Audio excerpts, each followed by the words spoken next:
The tropical mist clings to the jungle floor like smoke from a funeral pyre. It's 2:47 a.m., August 21st, 1942, and the air on Guadalcanal tastes of salt, rotting vegetation, and something else. Anticipation sharp as a bayonet's edge. Captain Haruki Nishimura crouches behind a fallen palm log, its bark still oozing sap from where American artillery shattered it days ago. His fingers trace the familiar outline of his Type 99 Arisaka rifle, 7 pounds of precision engineering that has served the Emperor faithfully from Manchuria to the Philippines. The bolt slides smooth as silk in his practiced hands, click, clack, the sound of Japanese military dominance for 40 years. Around him, 917 soldiers of Colonel Kiyonao Ichiki's 28th Infantry Regiment lie in wait, their Arisakas gleaming dully in the pre-dawn darkness. These are not green recruits. These are the Sendai Division, veterans who crushed Chinese resistance at Marco Polo Bridge, who swept through Southeast Asia like a divine wind. Each man carries the confidence of unbroken victory and the certainty that American Marines, isolated and demoralized, will break like waves against Japanese steel. Nishimura adjusts his grip on the rifle's familiar stock. 5 rounds in the magazine, 1 in the chamber, 6 shots before he must work the bolt, reload, and fire again. But 6 shots from a master marksman are 6 dead enemies. This is the way of the samurai warrior, the way of precision over brute force. Through the humid air comes the whisper of Colonel Ichiki's voice. Remember, these Americans have been cut off for weeks. They are hungry, frightened, probably down to their last ammunition. Intelligence reports no reinforcements, no hope. We will drive them into the sea by sunrise. The plan is beautiful in its simplicity. Charge across the sandbar at the mouth of this creek the Marines call Alligator, a fitting name for where American resistance will die. Their bolt-action rifles, if they have any ammunition left, cannot match the disciplined fire of Japanese veterans. Each of Nishimura's men can work their Arisaka bolts with mechanical precision, sending aimed fire that has broken every enemy they've faced. But something feels different tonight. During the reconnaissance yesterday, the sounds from the American positions weren't quite right.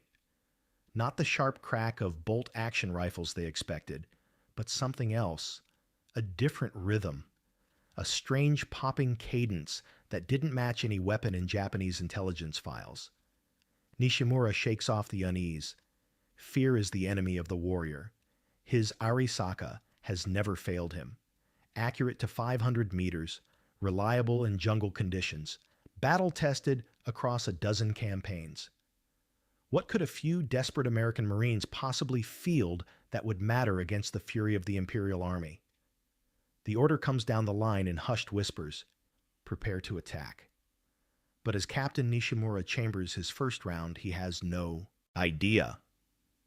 He's about to encounter a weapon that will shatter everything the Japanese military believes about infantry combat and change the course of the Pacific War forever. How could he know that in just minutes, the sound of American firepower would haunt his nightmares for the rest of his life? The confidence flowing through Japanese ranks isn't unfounded. It's built on a foundation of tactical doctrine that has conquered half of Asia. For decades, Japanese military philosophy has centered on one core principle: the supremacy of the disciplined marksman over crude volume of fire. Lieutenant Hiroshi Matsumoto, Ichiki's operations officer, had briefed the assault force just hours earlier with charts and diagrams spread across a makeshift table.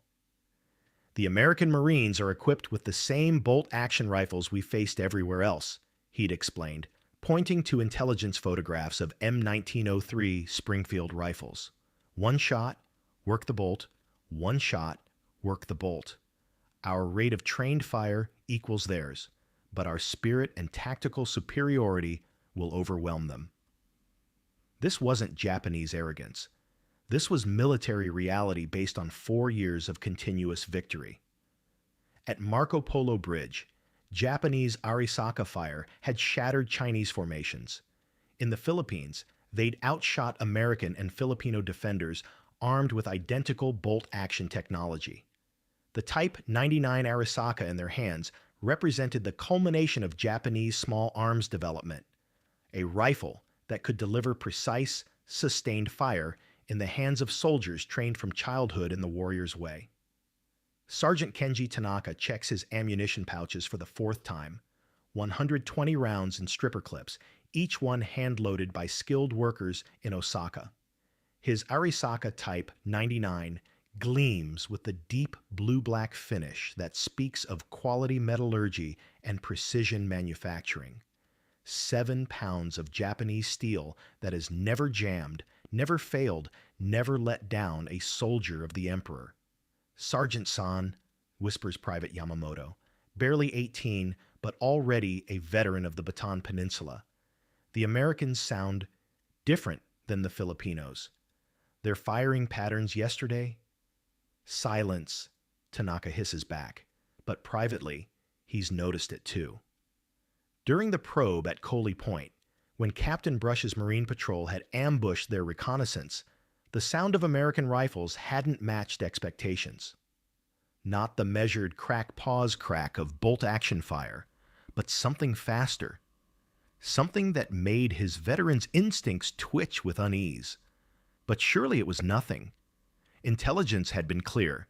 The American Marines were equipped with standard M1903 Springfield rifles, the same weapon they'd carried since 1903. Bolt action, 5-round magazine, requiring manual cycling between shots just like their own Arisaka. The Americans might fight with desperate courage, but they couldn't change the laws of mechanical engineering. Colonel Ichiki himself moves among the troops, his presence radiating the confidence that has carried him through China, through the conquest of Guam, through every victory in his distinguished career. At 44, he is the embodiment of Japanese military excellence, a warrior scholar who has studied every aspect of modern warfare and found the Americans wanting. Remember, he tells his company commanders in a voice barely above a whisper, the enemy is isolated, demoralized, and running low on supplies. Their rifles require the same manual operation as ours, but they lack our discipline, our training, our warrior spirit. When we charge across that sandbar, our superior marksmanship and fighting spirit will break their will in minutes. It's a doctrine that has worked flawlessly for 4 years of war. Japanese soldiers, trained to fire 15 aimed rounds per minute with their bolt-action rifles, had consistently outfought enemies armed with similar weapons. The secret wasn't just the rifle. It was the man behind it. Japanese marksmen could work a bolt action with mechanical precision while maintaining accuracy that put bullets exactly where they needed to be. The weapon's intelligence seemed to confirm their superiority. Captured American M1903. Springfield rifles were examined and found to be well made but unremarkable. Bolt-action rifles with 5-round magazines, no different in principle from weapons Japanese forces had faced and defeated throughout Asia. If the Americans had any secret weapons, surely Japanese intelligence would have discovered them by now. But as the minutes tick toward the assault hour, strange reports filter back from listening posts. American voices carried differently across the water, more relaxed, less desperate than expected. And those sounds during the day? Weapons fire that came in bursts and patterns that didn't match bolt-action timing. Captain Nishimura tries to push down the growing unease. His Type 99 Arisaka is a superb weapon. Accurate, reliable, powerful enough to drop an enemy at 400 meters with a single shot. The 7.7mm cartridge hits harder than most rifles in the world. Japanese doctrine calls for aimed fire, not spray-and-pray tactics. One shot, one kill. the way of the warrior. The final preparations begin in the pre-dawn darkness. Bayonets are fixed to rifle muzzles with the soft click of steel on steel. Ammunition is redistributed, each man carrying exactly what he'll need for the brief, violent assault that will drive the Marines into the sea. The Arisaka Type 99s are loaded and ready, bolts closed on chambered rounds. In 10 minutes, we advance, comes the whispered command down the line. Remember, disciplined fire, aimed shots, make every bullet count. The Emperor is watching. As they prepare to move out, Sergeant Tanaka can't shake the memory of yesterday's strange sounds from American positions, but surely it's nothing more than nerves. His Arisaka has never failed him, and Japanese marksmanship has never been matched by any Western army. The assault force begins its final approach to the creek, 917 soldiers armed with the finest bolt-action rifles in the world, confident in tactics that have brought them victory after victory. They have no way of knowing they're about to face a weapon that will make their Arisaka rifles seem as obsolete as samurai swords, a weapon that will fire 8 rounds as fast as a man can pull the trigger without ever needing to work a bolt. In less than an hour, the sound of semi-automatic fire will shatter Japanese military confidence forever. At exactly 1:30 a.m., Colonel Ichiki raises his sword. The blade catches the last starlight before clouds swallow the sky, and 917 Japanese soldiers surge forward toward what they believe will be another easy victory. Captain Nishimura leads his company across the sandbar, his boots splashing through ankle-deep water as the tide retreats. Around him, the distinctive sound of Arisaka bolt cycling fills the air, click-clack, as his men chamber rounds and advance in perfect formation. This is how Japanese infantry fights: disciplined, precise, unstoppable. The first Marine positions appear through the mist like ghosts materialized from nightmare. Nishimura raises his Type 99, sights on a muzzle flash, and squeezes the trigger. The rifle barks, and he immediately works the bolt, click-clack, ejecting the spent cartridge and chambering another round. 1 second to aim, 1 second to fire, 2 seconds to cycle the bolt and acquire a new target. This is the rhythm of bolt-action warfare, perfected through decades of training. But then something impossible happens. From the Marine positions comes a sound that makes no sense. A rapid pop, pop, pop, pop, pop, pop, pop, pop that cuts through the night like a machine gun, but it's not machine gun fire. It's too controlled, too precise, too personal. What is that sound? Nishimura shouts to Sergeant Tanaka, but Tanaka is staring in horrified fascination at the muzzle flashes across the creek. Where there should be single shots followed by the pause of bolt operation, there's continuous fire. Not the wild spray of automatic weapons, but aimed, deliberate shots coming faster than any bolt-action rifle should be able to fire.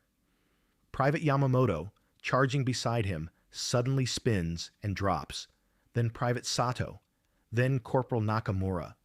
Not one at a time the way men fall to aimed rifle fire, but in rapid succession, as if the Americans are somehow firing multiple shots in the time it takes a Japanese soldier to cycle his bolt once. Nishimura works his Arisaka bolt frantically, click-clack, chambers another round, aims, fires. But in the time it takes him to complete this cycle, he hears 8 distinct shots from a single American position directly in front of him. 8 shots, in the time it takes him to fire once. Impossible, he screams, but the evidence is all around him. Japanese soldiers are falling faster than they can be replaced, not because the Americans are better marksmen, but because they're firing impossibly fast. Each American seems to have the firepower of 3 or 4 Japanese soldiers. Sergeant Tanaka drops to one knee, working his bolt with the mechanical precision drilled into him since basic training. Click, clack, aim, fire, click, clack, aim, fire. But the American across from him is maintaining a steady rhythm of fire that never pauses, never slows, never stops for bolt operation. They're not using bolt-action rifles, Tanaka shouts over the growing chaos. Those aren't Springfields. The realization hits Captain Nishimura like a physical blow. The Americans aren't fighting with bolt-action rifles at all. They're using some kind of semi-automatic weapon, a rifle that fires as fast as a man can pull the trigger without ever needing to work a bolt. But that's impossible. Intelligence had been clear. The Americans were equipped with M1903 Springfield rifles, the same bolt-action technology Japan had been facing and defeating for 4 years. How could they have developed and fielded a semi-automatic rifle without Japanese intelligence discovering it? The answer comes in the form of that distinctive ping that cuts through the battle, the sound of an empty 8-round clip ejecting from an American rifle. But before Nishimura can process what that sound means, it's followed immediately by the resumption of rapid fire as the American soldier slams in a fresh clip and continues shooting. 8 rounds. The Americans are carrying rifles that hold 8 rounds and fire them as fast as a man can squeeze the trigger. Around him, the assault is disintegrating. Japanese soldiers trained for 40 years in the supremacy of aimed bolt-action fire are being mowed down by Americans who can fire 3 times as fast. The tactical advantage that has carried the Imperial Army to victory after victory across Asia is being shattered by American semi-automatic firepower. Fall back, Nishimura screams, but there's nowhere to fall back to. Colonel Ichiki, convinced this would be a quick victory against demoralized Marines, has committed his entire force to a frontal assault across open ground. And that ground is now a killing field swept by semi-automatic fire that makes Japanese bolt-action rifles seem like relics from another century. Private Yamamoto, somehow still alive despite a bullet through his shoulder, staggers toward Nishimura. Captain-san, what are those weapons? They fire like machine guns, but they're aimed like rifles. Before Nishimura can answer, the American counterattack begins. Marine reinforcements surge forward, and now he can see the weapons that are destroying his regiment. They look like rifles, shoulder-fired, aimed weapons, but they're pouring out sustained fire without pause for bolt operation. One American Marine, barely 20 years old, works his way through Nishimura's company with methodical precision. 8 shots, ping, reload, 8 more shots, ping, reload. In the time it takes Nishimura to fire twice with his Arisaka, this single American has fired 16 aimed rounds. The mathematical reality is devastating. If each American can fire 8 rounds to every 3 Japanese rounds, then 2,000 Marines with semi-automatic rifles have the firepower of 5,000 Japanese soldiers with bolt actions. The 1st Marine Division isn't undermanned, it's actually outgunning the entire Japanese assault force. This is what defeat sounds like, Sergeant Tanaka whispers as he lies bleeding in the sand, listening to the rapid pop, pop, pop, pop of American semi-automatic fire cutting down the last of their attack. This is the sound of our rifles becoming obsolete. By 5 a.m., as Marine tanks roll across the sandbar, crushing everything in their path, the tactical revolution is complete. Of 917 Japanese soldiers who charged across that sandbar with supreme confidence in their bolt-action rifles, only 15 will survive to tell the tale. Captain Nishimura, crawling through the surf with a bullet in his leg, looks back at the carnage and understands with crystal clarity what has just happened. The Americans haven't just won a battle. They've made the Arisaka Type 99, the pride of Japanese small arms manufacturing, tactically obsolete overnight. The semi-automatic rifle, this weapon the Americans call the M1 Garand, has just changed the fundamental mathematics of infantry combat. And Japan, with its factories full of bolt-action rifles and its doctrine built around single-shot precision, is suddenly fighting World War II with World War I weapons. As the sun rises over Guadalcanal, painting the beach red with the blood of the Infantry Regiment, one terrible truth becomes clear.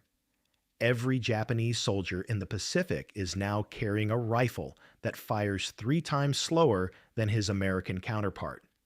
The strategic implications are staggering.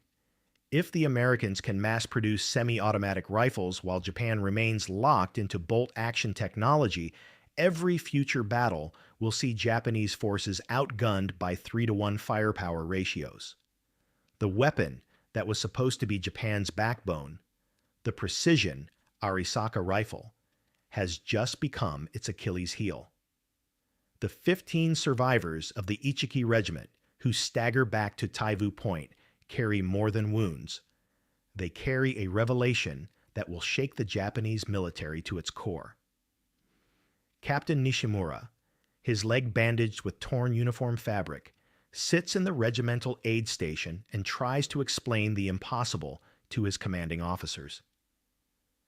They fire 8 rounds without working the bolt, he repeats for the 3rd time, knowing how insane it sounds. 8 rounds, then a metallic ping, then 8 more rounds immediately. No pause, no bolt operation. The rifle fires as fast as they can pull the trigger. The intelligence. Officers exchange glances. Semi-automatic rifles are theoretical weapons, experimental designs that exist in laboratories and testing facilities. The idea that the Americans have not only perfected such a weapon, but mass-produced and fielded it to every infantry soldier seems impossible. But the evidence is undeniable. Radio intercepts from American positions reveal they call their weapon the M1 Garand, named after its Canadian-American designer, John Garand. As Japanese intelligence pieces together the shocking truth, they realize the Americans have achieved something the Japanese military considered a fantasy: a semi-automatic rifle reliable enough for frontline infantry use. The implications cascade through Japanese strategic planning like falling dominoes. If every American soldier can fire 3 times faster than every Japanese soldier, then Japan's numerical superiority in the Pacific is meaningless. The 164th Infantry Regiment, arriving at Guadalcanal in October 1942, will demonstrate this reality when Army soldiers armed with M1 Garands integrate seamlessly with Marine forces and multiply American firepower exponentially. Lieutenant Colonel John B. George, serving with the 164th, will later write, "This rifle was probably the very best in the war, and the best military hand weapon ever placed on the battlefield. As Army units with M1 Garands fight alongside Marines still carrying bolt-action M1903 Springfields, the difference becomes stark. Marines observe firsthand the enormous increase in firepower that Army forces enjoy with their Garand rifles. By December 1942, desperate Japanese engineers at Yokosuka Naval Arsenal begin the frantic process of reverse engineering captured M1 Garand rifles. Working around the clock, they modify American rifles to fire Japanese 7.7 by 58 mm ammunition, discovering that the semi-automatic action can indeed function with their cartridges. But copying the Garand's complex gas-operated system proves infinitely more challenging than Japanese metallurgy and manufacturing can quickly master. The result is the Type 4 rifle, Japan's desperate attempt to match American firepower.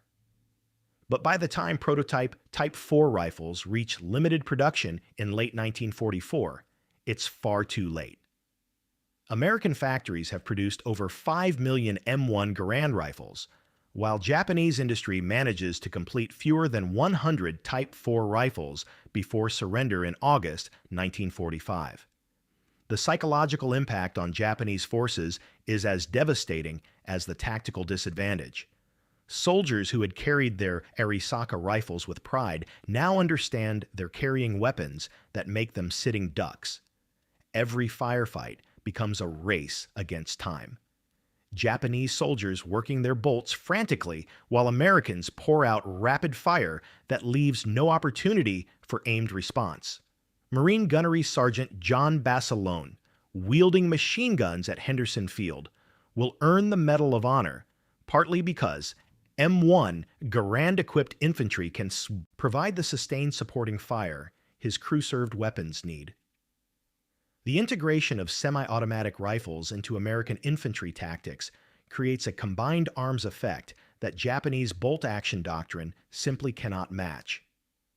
The technological revolution spreads beyond individual weapons to reshape entire military doctrines. American squads armed with Garands can suppress enemy positions while maneuvering, something impossible with bolt-action rifles that require soldiers to stop, aim, fire, and cycle bolts. Japanese forces, trained in tactics built around bolt-action limitations, find themselves tactically obsolete overnight.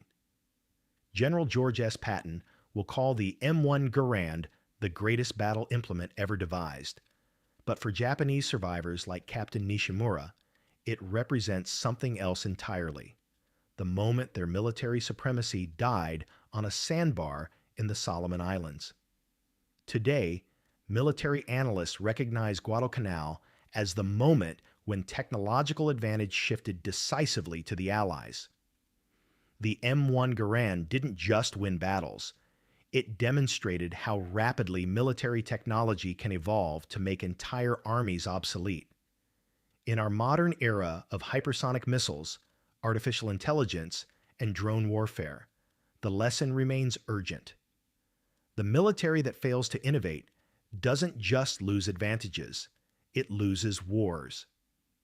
The sound that haunted Captain Nishimura's nightmares, that rapid pop, pop, pop, pop of semi-automatic fire, was the sound of the future arriving on the battlefield. It was the sound of American industrial innovation turning the tide of World War II, one trigger pull at a time. What military technology today might be creating similar nightmares for our adversaries? The M1. Garand's legacy reminds us that in warfare, technological surprise doesn't just change battles, it changes history.